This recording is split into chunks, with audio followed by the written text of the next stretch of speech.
मनुष्य जीवन जगत असताना मनुष्य जीवनामध्ये विचारांची अत्यंत गरज आहे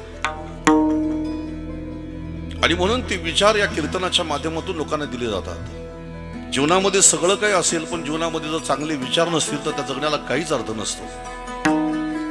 म्हणून मी कीर्तनामध्ये प्रामुख्याने एक गोष्ट अलीकडच्या काळामध्ये लोकांसमोर सांगतो। आम्हाला शाळेमध्ये शिकवलं गेलं की माणसाच्या मूलभूत गरजा तीनच आहेत म्हणून। अन्न, वस्त्र आणि निवारा या तीन माणसाच्या मूलभूत गरजा आहेत असं शाळेमध्ये शिकवल्या गेल्यानंतर प्रत्येक माणसाला असं वाटायला लागलं की मानवी जीवन फक्त याच्यासाठीच आहे, या तीन गोष्टी मिळवण्यासाठीच आहे। पण असं म्हणतात की जसं जसं वय वाढतं तसं तसं माणसाला अक्कल सुद्धा येत जाते। आम्हाला शाळेमध्ये जेव्हा शिकवलं पण आता मला असं वाटू लागलं की शाळेमध्ये या तीन गोष्टी शिकवताना असंही शिकवायला पाहिजे होतं का माणसाच्या मूलभूत गरजा तीन नसून माणसाच्या मूलभूत गरजा चार आहेत। तुम्ही म्हणाल कोणती चौथी गरज? तर माणसाची चौथी गरज आहे की मानवी जीवन जगत असताना माणसाच्या जीवनामध्ये चांगले विचार सुद्धा पाहिजेत।